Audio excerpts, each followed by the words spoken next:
All right, Movember, day 3, and today I'm going to talk about a check-in technique that was put together by Jake Porter, and he's done some amazing work for couples that are working on sex addiction and re-establishing trust and vulnerability through transparency and honesty.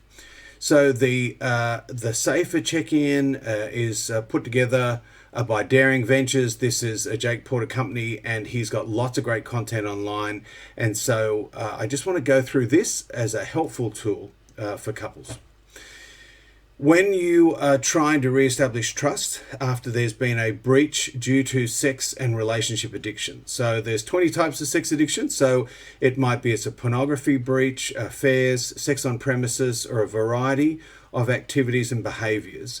When you're coming together and establishing trust, we need to have a way that we can talk with each other that really does incorporate and encompass all of the triggers that can happen for a betrayed spouse.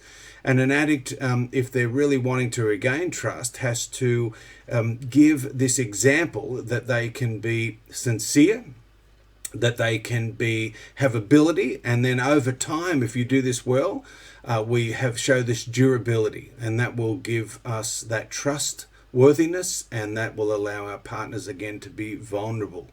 And so when we sit down for this check-in, there'll be some guidelines for how to do this, but I just want to go through the tasks for each person. Now, they're different because in the beginning, when we're reestablishing trust, the addict's got to be transparent and got to come to the party, because generally there's been a lot of gaslighting and dishonesty.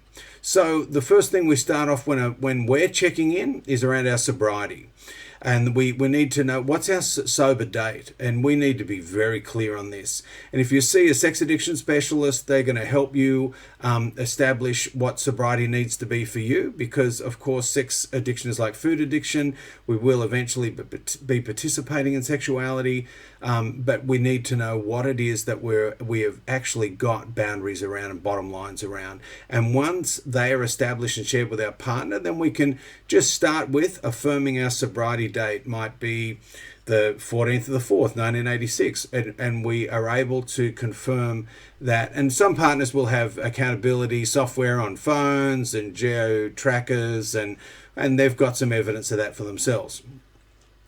Accountability will be the next thing. What do we need to own? What's happened between now and the last time we checked in? This can happen early on, every couple of days. It might happen once a week as you get into a bit of a rhythm of recovery. But what do I need to own up for? As Pia Melody said, have I authentically offended here? Do I have a behavior I need to be accountable for? And this is where we might go through and make our amends.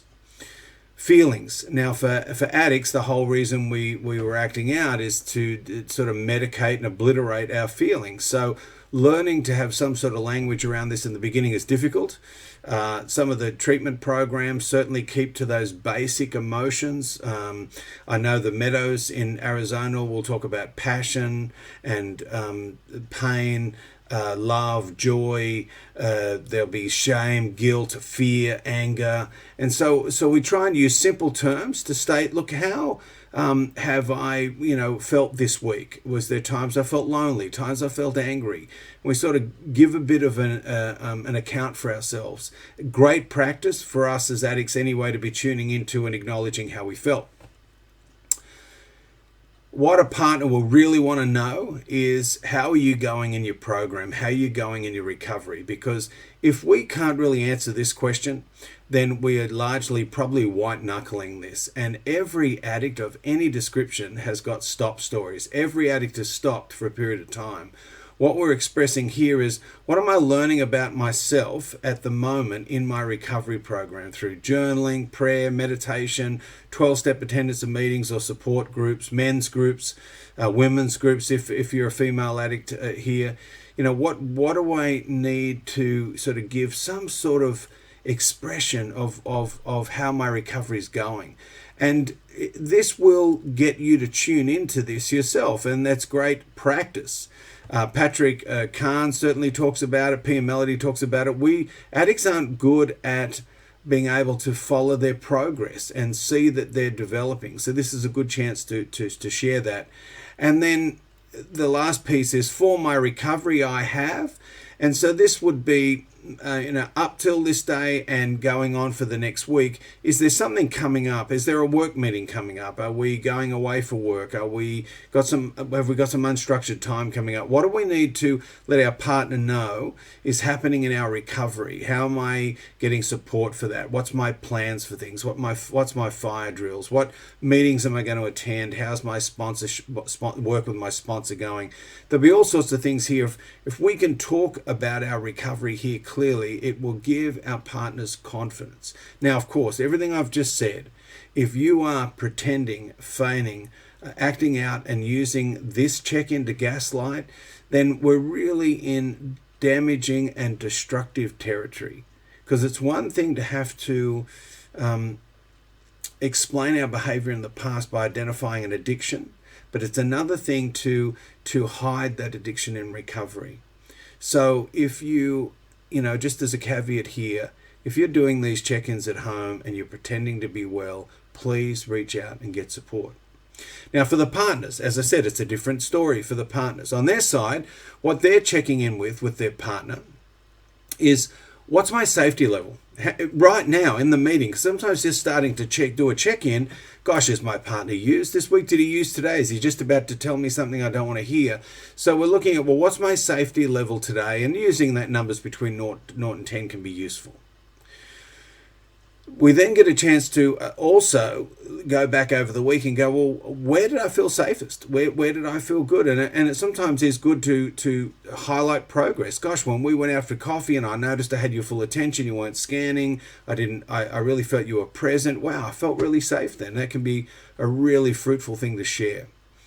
It also will talk about feelings. This week, the emotions I most felt were. Now, again, for addicts, we've got to sit there with some good boundaries and allow this to be the reality of our partner.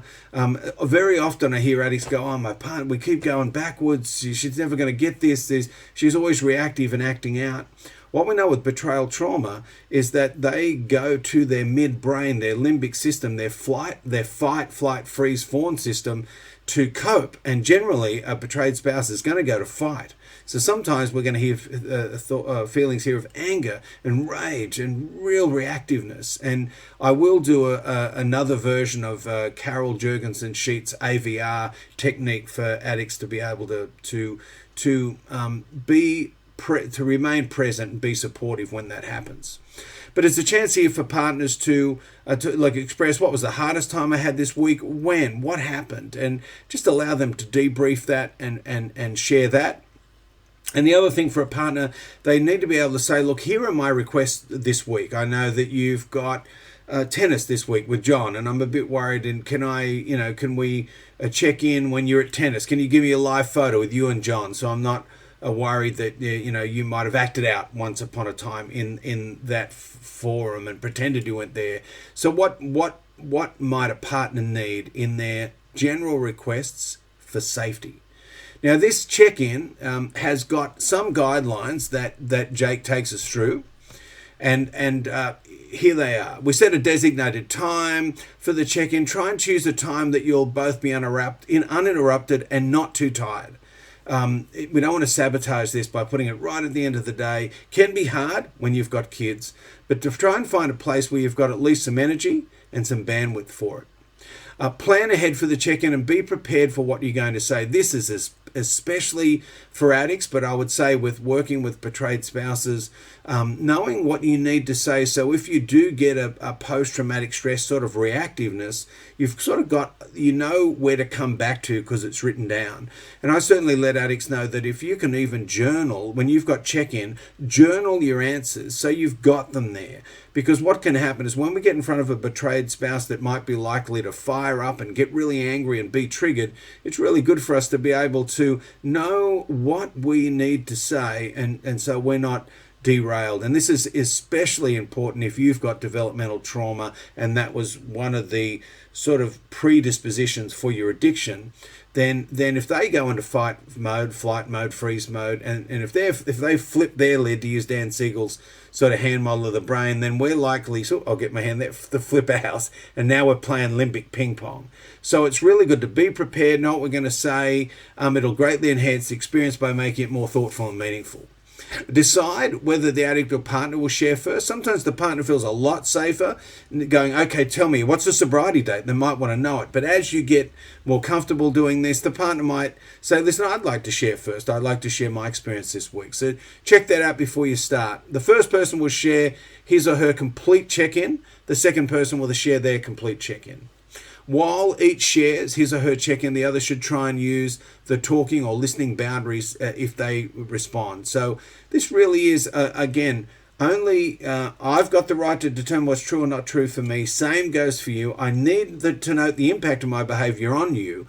So in this case, if the addict's had a slip, if they've had been triggered this week, it might trigger some fear response in the partner, some anger response in the partner. But we try and learn to own those feelings when they're happening. Remember, the process involves two traumatized people being vulnerable. We've got to be kind to ourselves, right? Be gentle and take a break before you come back to discuss any content in detail. I've heard horror stories about check-ins, and I know it's hard. Sometimes people start with the best of intentions, but both get triggered into their trauma, and they go for 2, 3, 4 hours. Arguments ensue, walkouts, acting out possibly, but it's just so painful. So we really are looking at trying to do this over a 20-minute period, a 30-minute max, and then come back. And we might need to, like it says there, flag things that need to happen in detail. And so if there's something here, we might even need to say, well, look, we've got to take that issue to our counselor, or can you take that to your therapist or sponsor? Can we take this to our marriage counseling support? Could your betrayed spouse take this to their sort of connect group that they get support from? And so we always know that we're going to come back on in. So the safer check-in is something that is hard to do. We don't want to turn up for. Both people are afraid, especially if there's trauma on both sides. But it's a really essential tool to get better and better and better at practicing creating safety and vulnerability in the family. So this is part of Movember. I'm wearing my Movember merch. My Movember page will be in the link that you can go to and track my progress. Each day I'm doing 10,000 steps plus. I do some yoga. I'm practicing a heart math. I'll do one of my videos on heart math meditations to try and get coherence. I'm really a guinea pig for that at the moment. I haven't done that one before. So there's a lot of stuff I'm doing, and I add that every day, and I will add a video every day. So please, if you can, support my Movember campaign or anyone else's that you know that's attempting to make men's health and well-being a public issue so we can talk about it. And it will be, all the details will be on there. What I was just thinking then is that I've also got a couple of events, Mo events that are for Mo bros and Mo sisters.